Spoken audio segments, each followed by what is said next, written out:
Good evening and welcome to Dog Talk. I'm Dan Camilleri, and today my co-host Laura isn't with us. She's at Three Sheep Championship trials, but we'd like to start by thanking Enduro for your support and bringing you our fortnightly Q&A.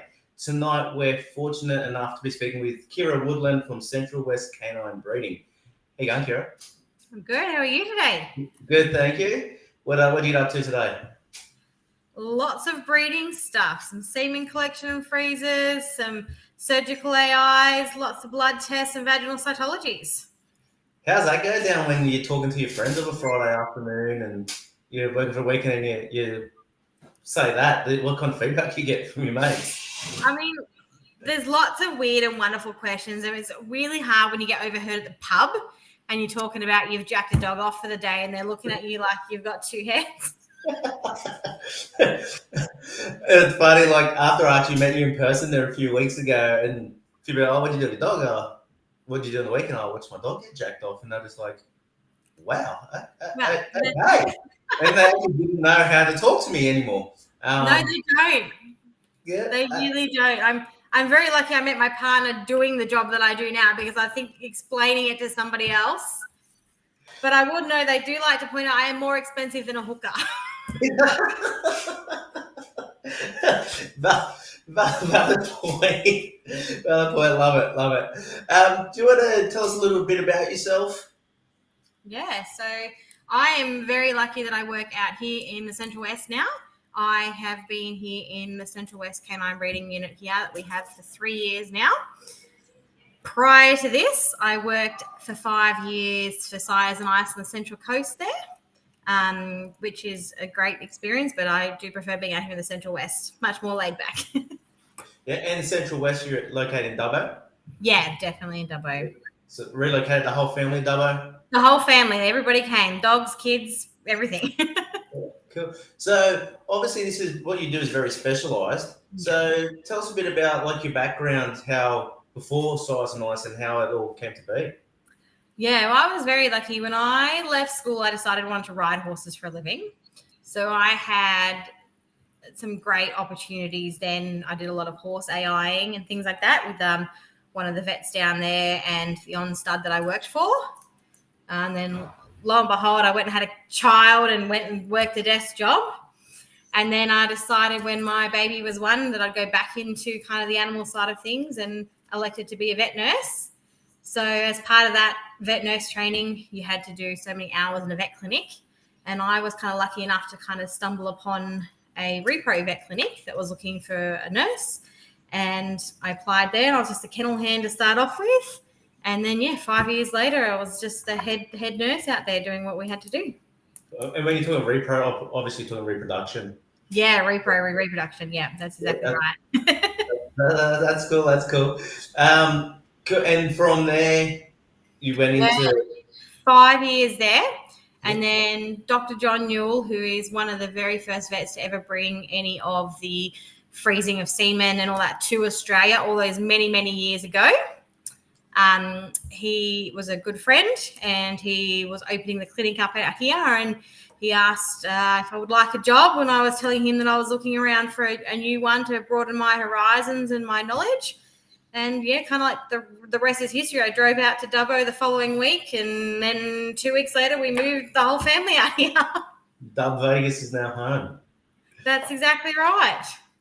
Yeah. But we love it. It was a good decision for us and the family. And the clinic out here, it's great. The boss is out here. There's been no expenses spared with anything that we have here. We are one of the only clinics in Australia in the canine reproduction world to have IVF monitoring systems on all our semen tanks here. So it means that we are just above standard, which is great. How does that work? So we've got special monitors on all our semen tanks here. And what it does is it sends an alarm. If that goes, we set it for a normal range of how cold it should be, which is negative 194 degrees. Oh. And if it goes 1 degree on either side of that, we get an alarm. If it's the middle of the night, wherever it is, we get notified to come and check our tanks to make sure, if a tank has decided to die randomly, and I mean, you've got lots of semen in these tanks, and some of these dogs we've got semen that's 20 years old that then people can't replace. Yeah. So That is, yeah, it's brilliant in that regard. So we're very lucky that that's our backup, and everybody gets notified and everybody just comes running. Touch wood, we haven't had anything. Yeah. But yeah, it's very lucky. And I'm assuming there'd be some like backup generators or something behind that, like a kind of fail safe as well. So what it is, it's liquid nitrogen. So you're working with a liquid. So we are the only place in WA that has a massive liquid nitrogen tank, and they come out once a month and top us up, which when we get to about a quarter left in our tank. So we've got liquid nitrogen on hand 24/7. So when those tanks start to go low, they get checked daily that they're sitting at a correct temperature. The liquid nitrogen doesn't need topping up. Obviously, it's a liquid and it has a vapor. So every time you open it, the vapors come out, the liquid nitrogen drops. So they are checked daily and topped up weekly, the tanks. And then, yeah, we've got it on hand if we ever need it or anything happened. We've got lots of we ship, because we also ship semen around Australia here. Don't do the international shipping yet, but just domestic shipping. We've got lots of semen shippers and tanks here that we can top up and move semen around for the different tanks to make sure everything's all okay still. So with the international, you said you don't ship it around. Do you get it in, just not out? Yeah, so what we do is we use a third party at present for our international shipping, just because there's so many bylaws and lots of importation, exportation laws. And the biggest thing for us is because we are in the Central West, we are too far from like a major domestic airport. So all of that semen's going to come into quarantine. You'd have to get it out of quarantine and stuff. So we have semen sent through different companies to us every day of the week. From all around the world. Yeah, but we just don't we do the collecting of semen for exportation. We work very closely with a company called Cryogenes down in Melbourne.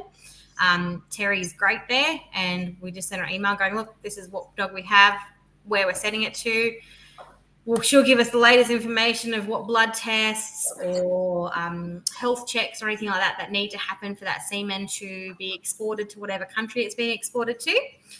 And then we just get that done and sorted, and then we just send it down to her, and she sends it on its way to wherever it needs to go.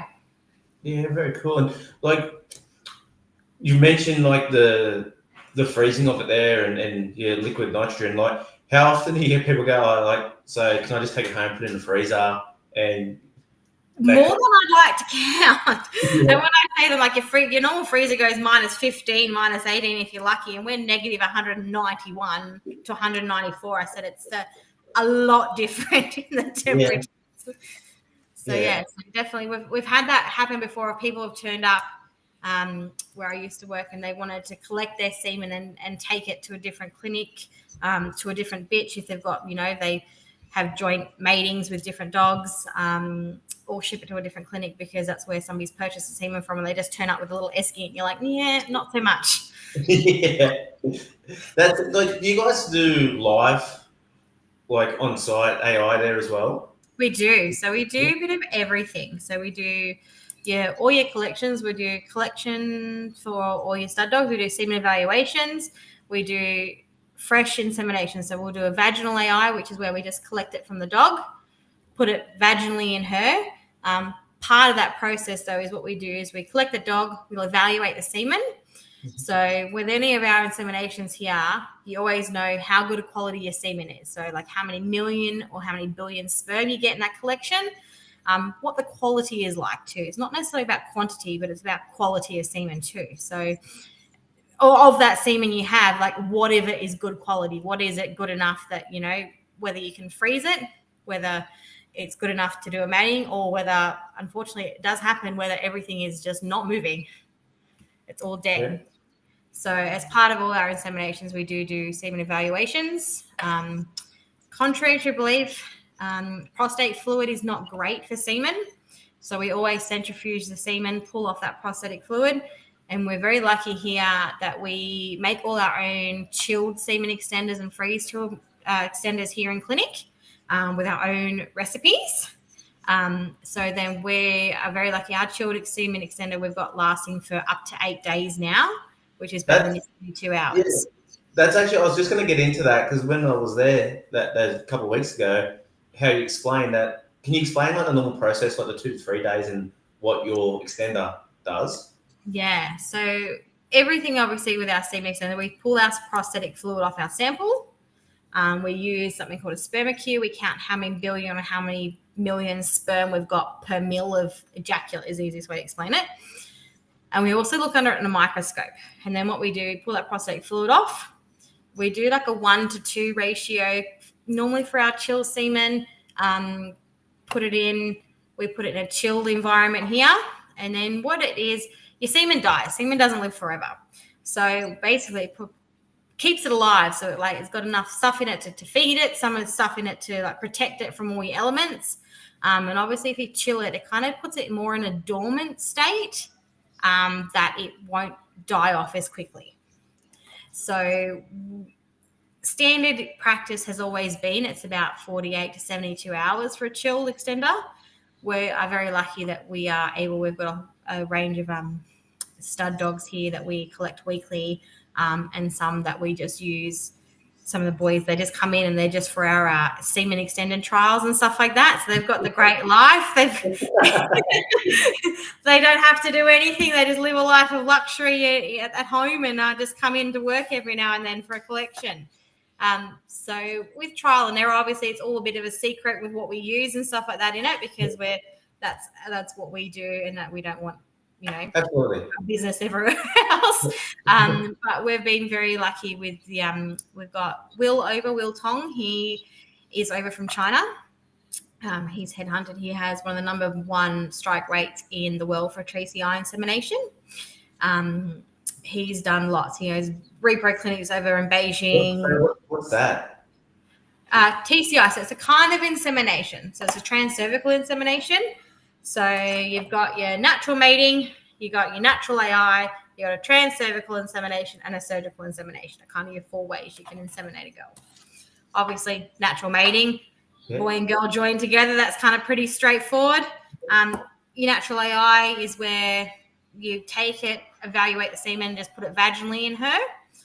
A transcervical, the easiest way to kind of explain it is it's like a giant camera on the end of a rod. So it's about half the width of your pinky finger, and you go up through the vagina and you move the stylet directly into the cervix, and you're putting the semen directly into the cervix.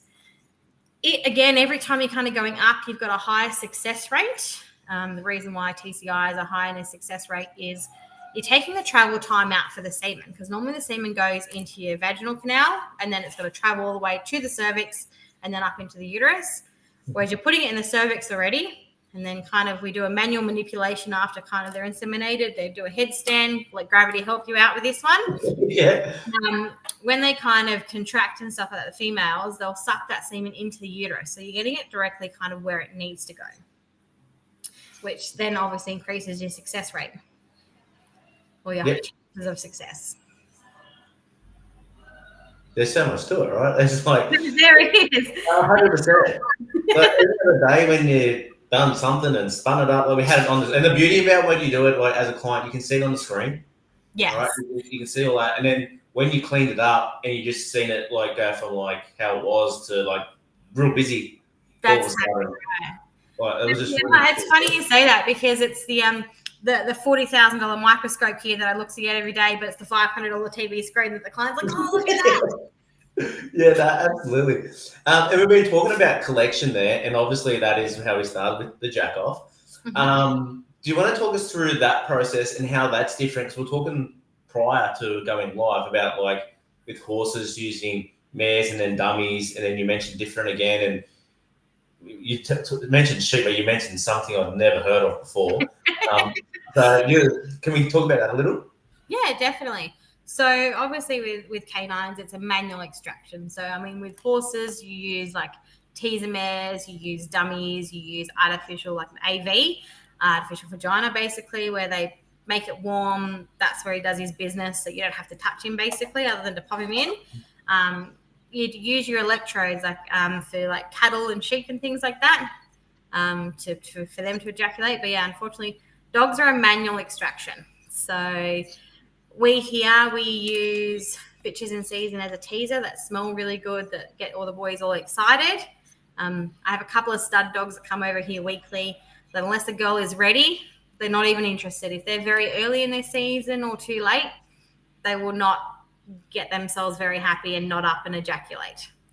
So they've got to be prime and ready for that.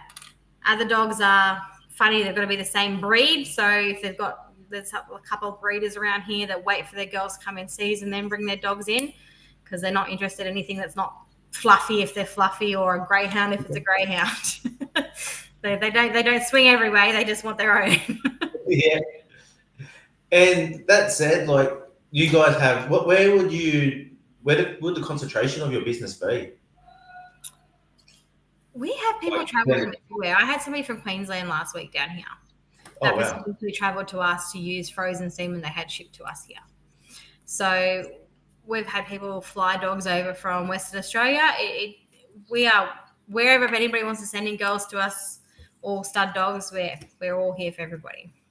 Yeah, right. And is there a particular industry you find keep you busier than other industries? It's really hot and cold. So we do a lot of greyhound work. We do a lot of more so not your pocket breeds or anything like that out here. We do more of your working dogs and things like that, which is great. But yeah, if not, yeah, it's a bit weird like that. It's hot and cold. I'll go through that. I'll have 2 or 3 girls in here, and then within 2 days I'll have 20, 24 girls. You know, that's and you do get seasonal. You do die off a little bit more in winter. People don't want to breed as much in winter. Obviously, it's colder for litters. People aren't selling them as much because people are not going. You know, the big school holidays is a big one for domestic dogs. They tend to want those puppies, A, around that Christmas time, and B, when lots of parents and stuff take that big 6-week school holidays off so they can integrate a puppy into their life a little bit better. Yeah. I'm all for doing that and timing things like that as best you can. But it's, like I said, it's very seasonal, and I could go from having 2 or 3 to, like I said, 20 in one phone call overnight. And obviously the greyhound stuff will always keep you pretty busy. Like there's always something to do. But have you seen an increase in the working dog space? Definitely. Over here in probably the last 6 to 12 months, there's been a lot more import semen coming through, as well as like Scotland, Ireland, all that kind of stuff's coming through, which is great to see. And a lot more people with those ones that have had missed litters, or the ones that are like, don't think this stud dog's doing anything, or the bitches keep missing because the stud dogs are kind of getting them to, if they're young immature stud dogs, they're getting to them too early in their season, losing all their load. And then by the time the bitches are ready and they can potentially fall pregnant, they've got nothing left in the tank basically to do it. So sometimes timing is everything. We had a lady in this week who had her working dogs.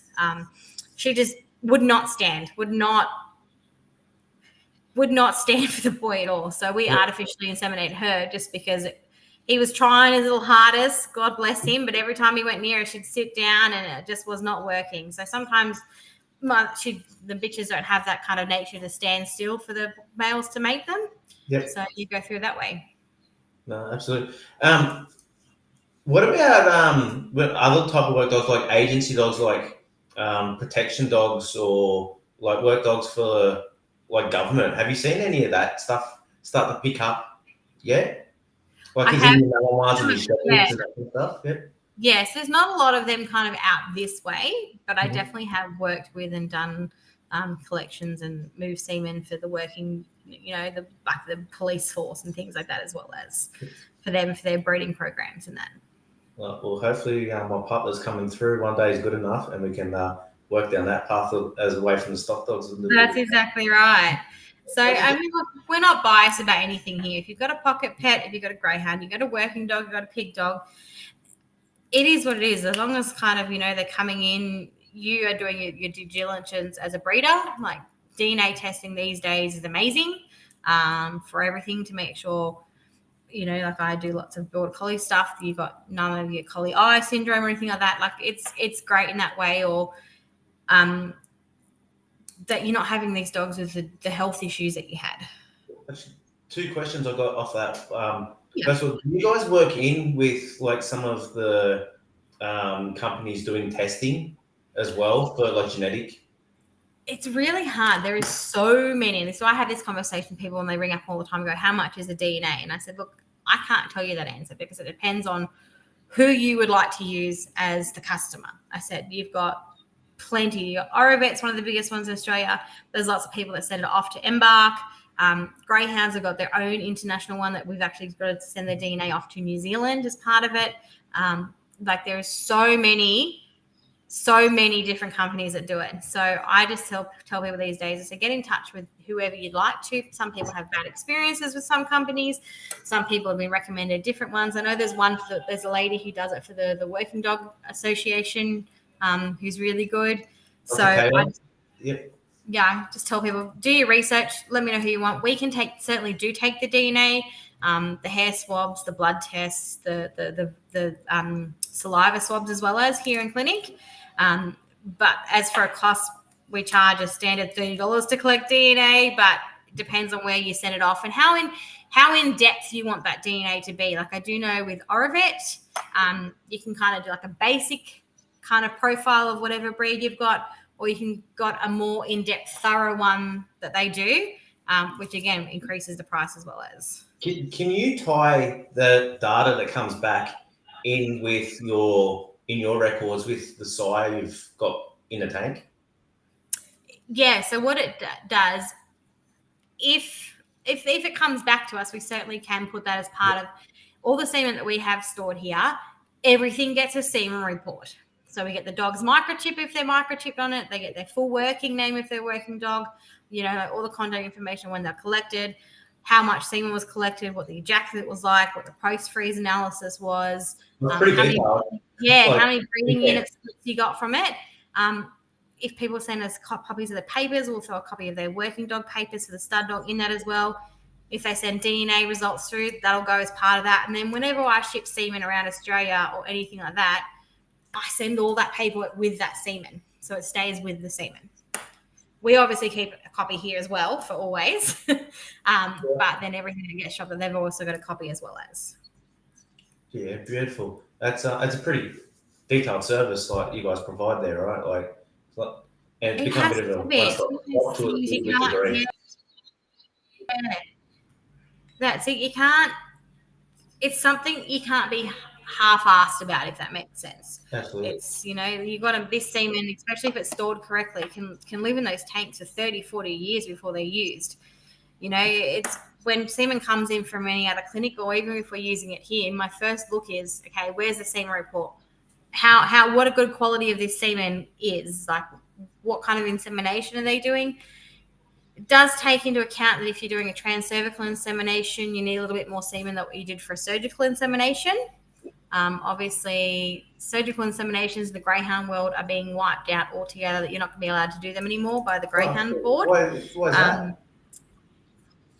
It's deemed unnecessary surgery because we've got the transcervical insemination now. They're deeming it a same with Australian Vet Board. They are fighting. They almost got it passed. I think it was last year that you couldn't do a surgical AI anymore. And if that's the case, there's lots of people who are sitting on vials of semen. They've got about 110 million sperm in them as a post-freeze analysis. And that's great if you're doing a surgical AI. When you're doing a transcervical, you're wanting kind of that 150 million plus, just because obviously the surgical insemination, when you do it, you're putting the semen directly into the uterus. Like I said, the transcervical insemination, you're putting the semen into the cervix. Yes, you're manually manipulating it to get them to suck it up, but that little bit more volume of semen, it gets you a better result. So having those semen reports are great because you can go, look, okay, this semen's only been frozen 20 years ago. It's got 100 million in it. To increase your chances, you might need to use 2 vials, but then your chances increase by 20% or something like that. Is there an expiry date on? Yeah, as long as it's been stored appropriately, there isn't. It'll sit there stored forever. Obviously, semen that's stored 20 years ago versus semen that's been stored now, the quality is much better nowadays, but that's just because technology has changed so much in the last 20 years now, understanding of everything and our availability for different extenders and trials and things like that. Not that semen's bad semen, just today's semen is much better quality. Right. I'm not saying semen doesn't work. We used 20-year-old semen about 5 weeks ago, and they've just had a pregnancy confirmation with 20-year-old semen. Wow. So Well, and is there like a percentage you can expect of the semen quality to decrease by freezing it as opposed to live, or? Yeah. So when you're using it fresh, what you get is what you get. So if you do a collection and you evaluate it on your screen, or however we got here, I've got some little wiggly still running on my screen up here from earlier today. If it's sitting at 80%, what semen you're putting in is at 80% quality. If you've got semen that's frozen, say if you had it at 80%, you lose about 50% of your semen that will die in the freeze process. It just doesn't bounce back. So that will halve whatever semen you have. So then you've got the big thing about whether you freeze it or not, whether it's good enough quality, how it comes back as a post freeze. So we always, all our semen, we do our job, we freeze it. You always take some of it and do a post freeze analysis on it to make sure what's coming back, that it came back and it's alive. Yeah. Or B, if it hasn't handled the freeze process at all, then you go, okay, look, we'll have to recollect this stud dog. It does occasionally happen on some young dogs or some older dogs that it just doesn't handle the freeze process. There's lots of things that we can do in relation to that.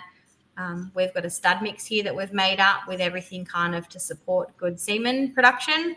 Got all the good stuff. I won't tell you all the additives, but like vitamin E, zinc, trypsin, all that kind of stuff to help promote good semen. And obviously flushing them out regularly for those dogs that don't as well as.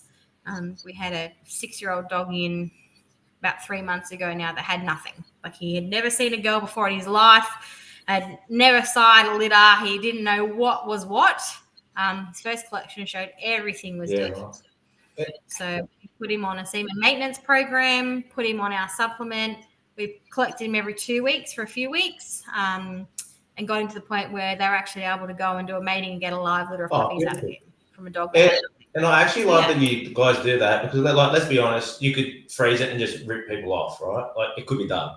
But I know it's a result-based business. Like, we're a results-based business. If we're not getting results, then we're not absolutely. Well, that was part of the experience I had as well, right? I come with 2 dogs there, and after I'd left, and we already done like the stuff that you could do while I was there. And you rang me and said, hey, Dan, I don't like the quality of this other dog. And you decided to bin it. And I was like, yeah, I love how honest you were with that, rather than, well, let's just put it in, I pay for the collection, I pay for keeping it there. And then one time I want to use it, or when I eventually want to use it, it's like, oh, it's not good enough. So that was something as a client I really appreciated from you guys as well. Well, that's good. And we don't, it's something that, one, we've got to put our name against. And stand behind what we do as a company. It's for you as well as, like, if that, for heaven forbid, something happened to that stud dog, you've got to know what you've got in the tank is quality enough that it's going to work, that you're not going to have misses or anything like that with it. Yep. And then for you as a business as well as, if for whatever reason that is a stud dog that makes a career, that you're selling semen that's going to get live pups to those people that are buying it, because if not, it looks bad on you as well as, not bad on us for the collection, bad on you because the stud dog's not getting any pups on the ground for what they're using. Absolutely. Are there any health benefits to using AI or in your service as opposed to live coverage as well? There is. Obviously, you take the risk of infection out. Obviously, bitches are non-sterile, sires are non-sterile. You know, you lock them together in a warm, moist environment as kind of the easiest way to explain that. If either one of them has anything, you don't know. We had a bitch in just last week who we did a vaginal cytology on her as part of her progesterone test, and we noticed that she had a lot of bacteria in her vaginal cytology. As part of her natural flora and fauna when they're in season, they should naturally get rid of anything that's in there. But some girls are more prone to a bit more bacteria. Some of them are finding it a bit hard. And when you've got that bacteria already and you're adding a non-sterile substance like semen into it, it just puts their body into more overdrive again. So we were able to start her on a course of like a broad spectrum antibiotic that is pregnancy safe, just to increase the chances, A, to help her clear up the bacteria, B, obviously semen is non-sterile, but C, it'll just increase the chances of actually having a positive pregnancy. Yeah, I suppose we just don't realise how much goes in. Like, Just into breeding in That's general, right? Like things do go wrong sometimes. That's it, and all you get it with you'll make 3 or 4 girls to a dog, and you'll have no pregnancies, and be like scratching your head, going, "What's going on?" And then you have the boy collected and realize that he's got no semen, or it's all dead, or he's got an infection, or something along those lines as to why you're not. And you've got 4 missed bitches, 4 missed opportunities of pups on the ground, and it's very important for a lot of businesses to have new pups coming through, A, for businesses to sell because that's how they make money, B, for working dogs, for like the new pups to be coming through the ground to take over the ones that are getting a little older that need to retire, etc. Absolutely. And you mentioned there, I'm going to get this wrong, progesterone testing. Why do it and why is it important? Yep. The big reason progesterone testing is, so it's a blood test. We do them here in house. We are very lucky that we have a Vitus progesterone machine. It does take an hour, but it is one of the most accurate ones that you can buy on the market. It is worth a fair bit more money than any of those little 15-minute jobs that you get for $3,000 a year, most of your local vets. The reason why it's important is it'll tell you when to inseminate. So there's certain markers on the way that will tell you the bitch's lutein hormone rise. It'll tell you when they've ovulated, or if they haven't ovulated, or there's some bitches that will go through their season, but they'll never ovulate. They'll be in season for 2 weeks, but they won't actually ovulate. So those bitches that keep missing, that they keep mating, it's because they've never ovulated. They've never got the eggs there for the sperm to get. They'll stand there, do everything. They'll come off season, and that'd be it. So they're not going to fall pregnant. So there is artificial stuff that we can give some bitches who are like that, in the way of hormone therapy, ovary flushes, things like that we can get them to then potentially and hopefully push them through a season so they have a full season, ovulate to fall pregnant. Is there environmental things that can go into breeding that don't work in our favour? Like, for instance, I've spoken to a few different breeders recently, not even in so much in the stock dog space, in other space, where it's protection dogs or guide dog like Labradors and like a heap of others that are having issues, say in the last 12 to 18 months with bitches that they never had issues before with. Is there environmental factors that come into play as well? There's a lot of factors in for things like that. A lot of things is what worming tablets and stuff you're using, whether it's pregnancy safe. Is it approved in a whelping bitch? Is it approved in a pregnancy bitch? NextGuard Spectra is one that is. Your Milpro is another one. But some of these things can be enough just to not put everything a little bit out of balance for a girl. High soy diets are not great for females, obviously, trying to get pregnancy.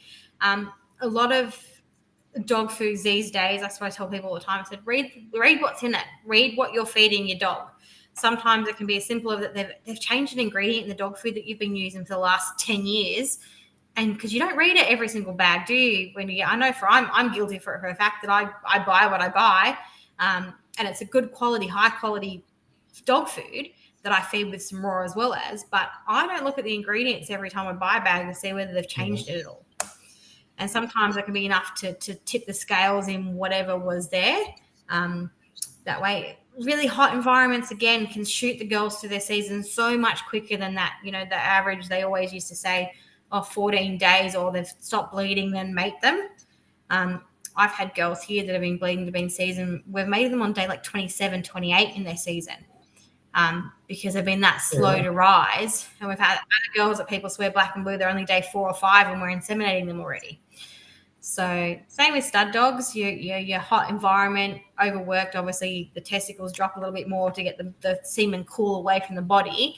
But if they do get over hot, or if you do get heat exhaustion, it can kill off all your semen as well as in your working dogs. Oof, there's a lot of info there. Information, random information. And vaginal cytology, why is that important? And what is it? I've got no idea. I got my notes here. I'm like, what is it? idea. That's all right. So it's like a giant swab that we put up through the vagina, swish it around, take a sample of the vaginal cells that are coming out. The reason why this is so important, like I mentioned before, we had a girl the other day that came in she's full of bacteria. Like, you're not going to see that yourself. You're not going to see bacteria. We're able to put her on antibiotics. Your vaginal cytology throughout your season, not only does your blood test and your progesterone rise, but your vaginal cytology changes as well as. So you might have a bitch who might be, people go, oh my God, they're at 20 nanograms. They need to be mated today. But your vaginal cytology is saying, yes, they're at 20. And that's a good number to do a natural insemination or a transcervical insemination, depending on other results and whether you're using fresh or frozen semen. But the vaginal cytology cells will be very immature. So you can, when they're in season, they've got estrus, they've got post-estrus. You get lots of different cells doing different things, looking different on the screen, which is why, again, we're great here that we've got that $500 TV and our $40,000 microscope, that we can show you those cells as well as. So you can see, look, the cells look great. Or if they're coming off season, if you're not sure and you bring them in and we go, look, the progesterone is really high, vaginal cytology is telling me that they're still okay, that this is the first day they've kind of been at this higher number level. Because sometimes when they do come in, people think they're only day 5 or 6 in season. And I'm looking at the bloods going, your progesterone's at 48 or 50 nanograms we will use here. But you don't know how many days they've been or where they've kind of gone up and they're on the down scale coming out of season. So that vaginal cytology will help you indicate, cool, that bitch is still ready. Those cells are still good. That you get the thinning and your folding of your parabasals and all that kind of stuff. Or whether that bitch's season's all over and done with, and the chances of them falling pregnant are very, very slim, or even 10%. Like, we might go, look, our recommendation is not to mate. Because obviously when you're inseminating very late in the season as well as, because semen's a non-sterile substance, that's when you kind of risking your cervix is open, semen goes in, cervix closes, warm, moist environment, non-sterile substance. It's the best thing for infection, like your pyometra to come into account or anything like that. So it kind of, will help determine that in that way. Is there, can bitches be too young? Like, being a specialist yourself in what you do, like, you always hear, like, let bitches skip a cycle, their first cycle. Can bitches be too young to join? And can that be any implications of having any problems if they do join too young? It can definitely do. One, anything kind of under the 12 months age is definitely a no-go. Every breed has a different standard. So I know with your large breeds, that 18 months to 2 years, because that's when they finally fully develop, when they've got their joints are all sorted, their hips are all sorted. That's when you do your giant breeds. But your little teacups and your smaller breeds, like dash hounds, for instance, 12 months, 13 months plus is kind of the breed standard that's approved by a lot of the breeding associations and stuff like that, because they're fully grown. They've got no more growing to do. They kind of hit that much more at a much younger age because they don't have as much growing to do. So that does take in a massive factor as to what breed you have. And it also depends on the breed standard itself. So German Shepherds, they've got to go, if they're registered with the ANKC, for instance, they've got to have the hip and elbow x-rays done. They've got to have them scored. They've got to go through a whole breed survey to say that bitch or that dog is of good enough quality and pass it all before they're allowed to be registered to be bred from. Yeah. So each breed has it's a hard, there's no kind of black and white answer, if that makes sense. Yeah, no, absolutely. No, but thanks for that insight as well. Like, that's something that a lot of people always talk, like, they just skip a first heat and join her, and it's kind of an industry practice, right? So it's good to hear from a professional. Yeah. A lot of them it is their first heat is, you say not to, because a lot of their heat's kind of under 12 months of age. And it's the second one when they're 12 months plus usually. But there's some girls who their first season's not till they're 18 months old, that's the appropriate age to do so. So, like I said, there's no kind of one blanket answer for that. No, that's cool. Appreciate it. So we've already spoken about collection and freezing and semen storage. Relocating to custom-built repo center. We are. So we are at the back. We've been in a building here at the back of Arana Veterinary Services here in Dubbo. We are just on our way out. We've just custom built a repro centre. we have just put in a CT scanner as well. So the only one in Central West that's going to have a CT scanner. Anything from here at the moment is going to go either to Tamworth or Sydney. So we have custom built a CT scanner and our own surgery room out there, just on Manor Road in Dubbo still. So we're not kind of travelling far from where we are now. Can we just touch on the CT scanner? What part does that play? That just for lots of dogs, if they've got kind of an issue, anything like that, in relation to some dogs, if they don't ejaculate at all, like you can kind of have a look-see and see whether there's any link between, whether there's no link between their scrotum and everything like that. Nothing's joined together, if that makes sense. So you're never going to get sick out of those dogs. Is that something that happens regularly? It can be. There is certain tests we can send off to like vetnostics and things like that these days. Like when you collect a sample, if there's no semen in it, you can send it off to see whether that an ALP test to see whether that kind of the fluid that you have actually came from the testicles or not. Sometimes it can be that we have successfully collected from dogs that have passed away. We've taken the testicles off after they've passed away. Time limit? Flush. Yeah, it is a bit of a timely thing. So sometimes you get them in. We've have had people call us on the road. The dogs just passed and they've packed them with ice from a local service station and flew up to get some semen. Especially one of them just landed and they just got out of quarantine and died in the car trip on the way home when they spent $40,000 on it. Wow.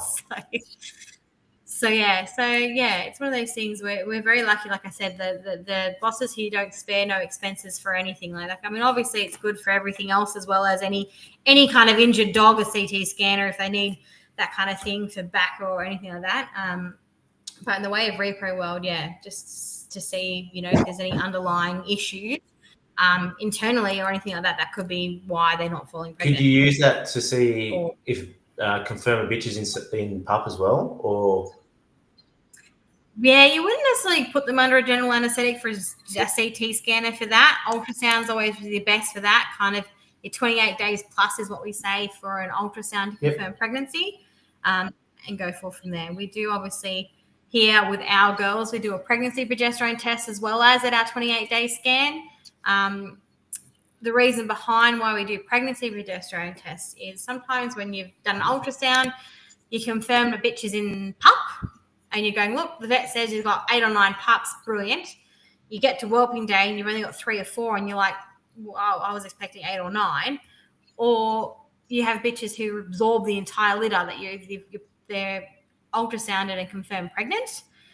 You kind of get to the end of it and you're going, oh, I don't think they're pregnant anymore. And you do an x-ray or an ultrasound or just wait past their kind of whelping due date and there's nothing. So what it can be is when they're pregnant, your pregnancy progesterone starts low when they're in season at 0, goes up, will kind of dip a little bit, stay up if they are in pup, and then come down to tell them when to go to whelp. If their progesterone's too low during the pregnancy, what it tends to do is that they can start to absorb the puppies. So one at a time, or they can start aborting the entire litter because their pregnancy progesterone is not high enough level to maintain the pregnancy. Okay, yeah. If that makes sense. So what we do here, we always recommend a 28-day pregnancy progesterone test, not before then, obviously, because you need to make sure you confirm pregnancy before you start treating, because if not, you don't want to treat with artificial progesterone, which is what we do. We've got a couple of girls that are prone to it. We've had girls that have had a great first season, great first litter, then had issues their second litter for whatever reason. I've had one of my girls do it once. So at 28 days, had a low progesterone, artificially supplemented them. So we put them on an artificial progesterone capsule or tablet, retest their progesterone test in a week, and then tweak that dose if we need to. So whether it needs to go up or down, or if they're maintaining stability. And then we do that throughout the entire pregnancy and kind of drop them off in the last week of their pregnancy. We've had one bitch probably about 6 months ago. She absorbed her entire first litter. She only had 1 pup, which was not done with us, that meeting. Second litter, we did a surgical AI, had a heap of them, absorbed the entire litter of puppies. And then we've gone, right, that first progesterone at 28 days was fine. Next time round, we got her full of puppies, did a 28-day. We retested her in a week, and her progesterone in that week dropped dramatically. So she obviously has a problem later on in her season. So we put her on some artificial progesterone, and she had a nice, healthy size litter of puppies. Now, you don't know with that first one, because she didn't have progesterones, whether she always had more than that, she's absorbed them, or she, We've been very successful getting some litters out of pups, out of bitches that they've never had pups before or could not maintain a pregnancy. It's so much more than how we started the conversation with we jack dogs off, right? Like there's so much Literally. ridiculous.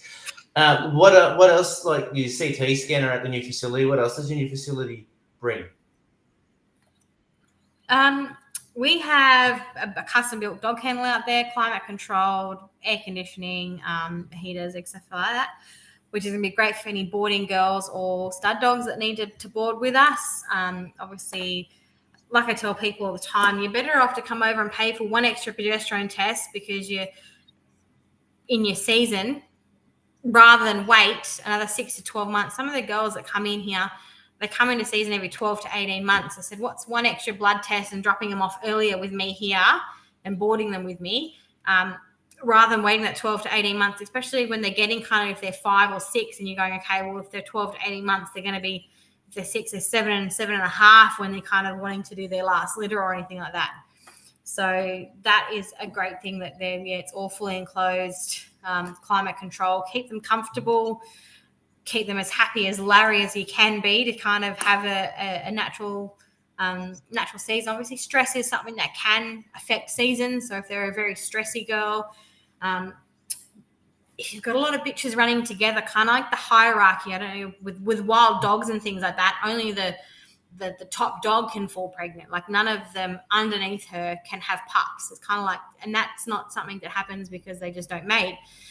It's something that happens because of the hierarchy kind of position and all that. Sometimes having lots of bitches together, if you've got one bitch that's always hounding somebody else, that bitch can have trouble falling pregnant because she's always kind of scared a little bit, kind of going, oh my God, what's happening? And just that kind of, that boss aurora is probably the easiest way to explain it, is kind of can keep other bitches from falling pregnant. Yeah, well, I never actually thought of that in a litter, to be honest. Sorry, in a pack.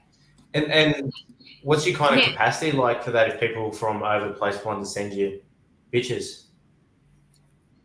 As many as you want. We've got a big 50-box kennel out there now, so we've got more than enough room. Obviously, everything, stud dogs are kept separate in their own kind of area, so nothing can get to each other. All individualized kennels, state of the art. They've all got those $300 Tough Rock beds and all those new kennel blocks. So no, like I said, we're very blessed out here. There's been kind of no expenses spared for anything like that with the bosses. You're just talking about ages in bitches there. Is there an age where we should actually start to really contemplate if we should be joining the bitch? Yeah, it is a hard question again, because it's it depends on the bitch. Like if there's something, if you're trying to get a first litter out of an 8-year-old bitch, then that's probably a no-go.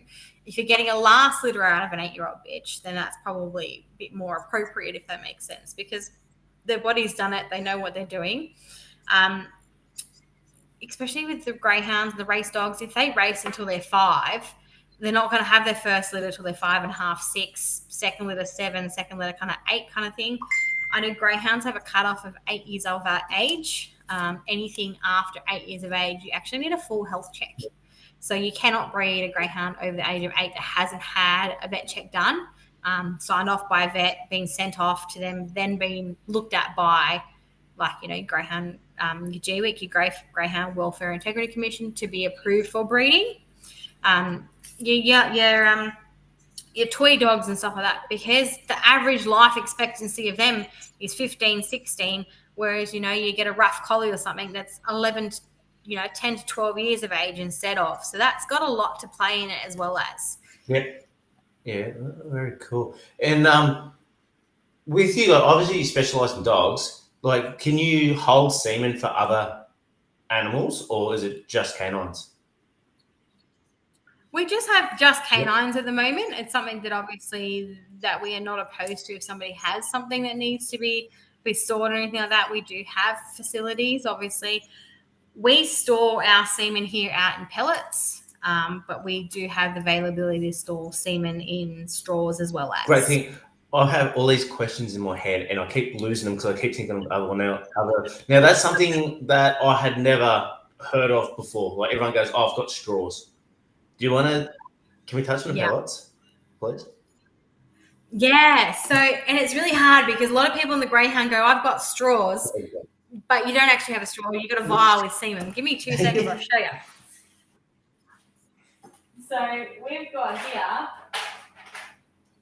How we store semen here is we do it in pellet form, and then when we freeze it pellet form, and each breeding unit or each mating will consist of X amount of pellets. So if I freeze some semen and I've got 50 pellets and I get 5 breeding units out of that semen, when I do the maths, like working out the mobility, the morphology of the semen, how much of it came back post freeze.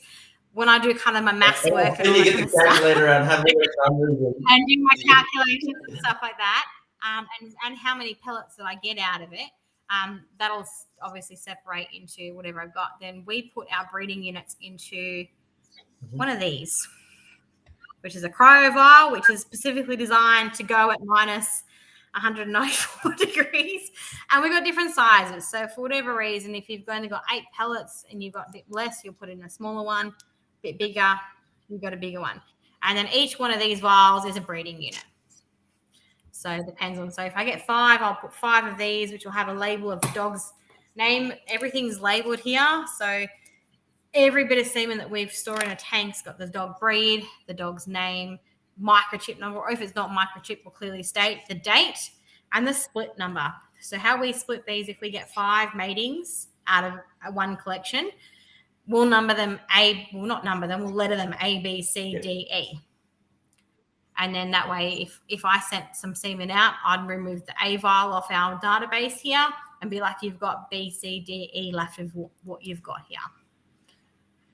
And then that, when it's done, just goes into storage. And that's interesting in itself. Like a lot of people think, okay, I've got this much semen and also I've got that amount that, you just divide it, whatever, but that's not the way it works, right? It's through the quality, and obviously quantity has a part to play, but the quality determines how many vials or pellets you're going to have.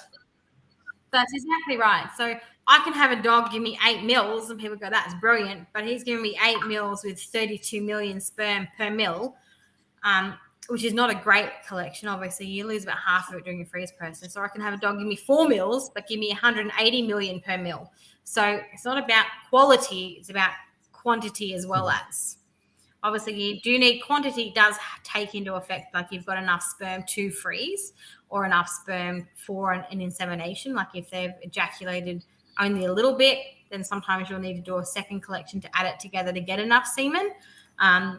Or if they've not, you've got to go forward from there and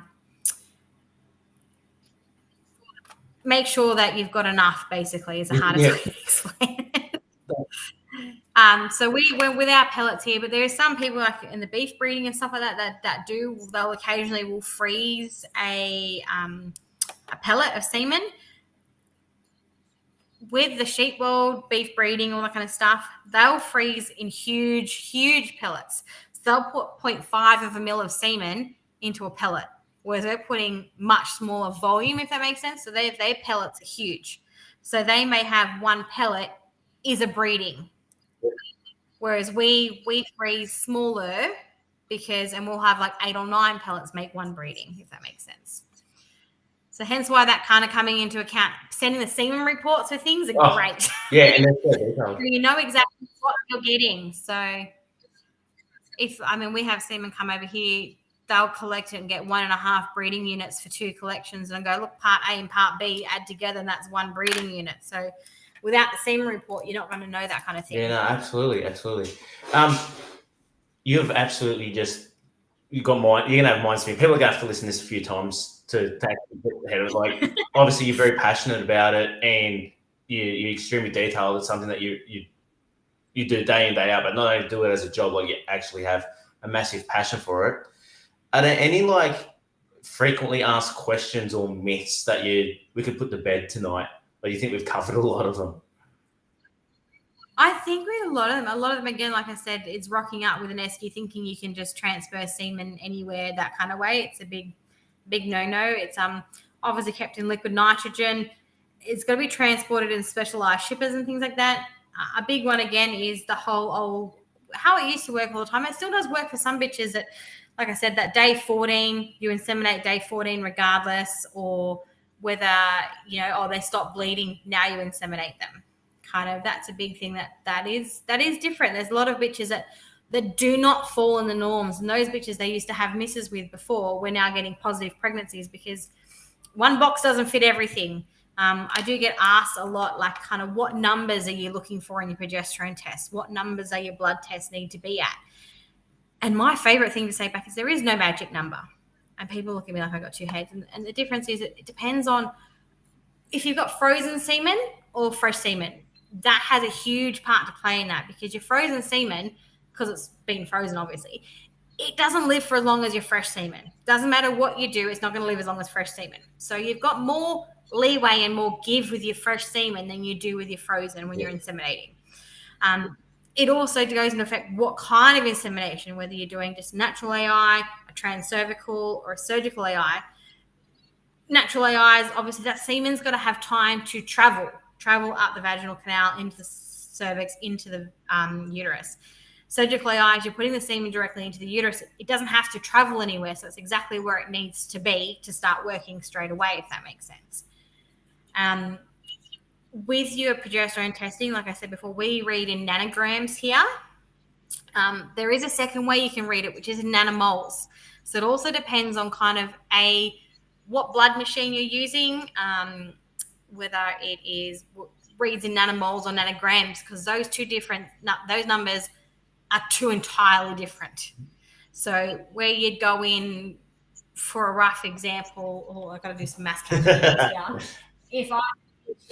If I had a bitch at 30, should be about in nanograms, should be about 95 nanomoles. So you've got to do a lot of maths when people are bringing up with different results from different clinics to be like, okay, what reading is it in? Is it nanomoles or nanograms? And that takes a huge key into what you're doing and what I'd tell people to do. In that regards, because you want to make sure that, ovulation numbers are not the same as what they are in nanograms and nanomoles. Yeah. So people go, I mated my bitch at 30. Like, you should be mating her. And I'm like, yeah, but you're reading in a different reading. It's only 10 in ours. Like, it's fine. It's okay. Man, there's so much detail. I didn't actually realize myself how much detail goes in. And I didn't either. I just thought, just don't go in the backyard and then out come puppies 9 weeks later. Like, it's... Have you... Oh, sorry, keep going.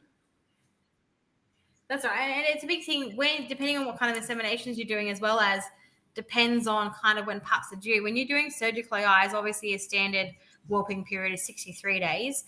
Full term for a surgical insemination, 61 days, because you're putting the semen directly where it needs to go. So you're taking the 2-day travel time out of it.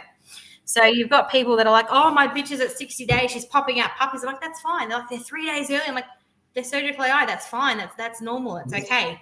Don't need to stress about it. I wouldn't even thought about that. That's actually a really valid point. Yeah. Geez, you're giving us a lot to think about.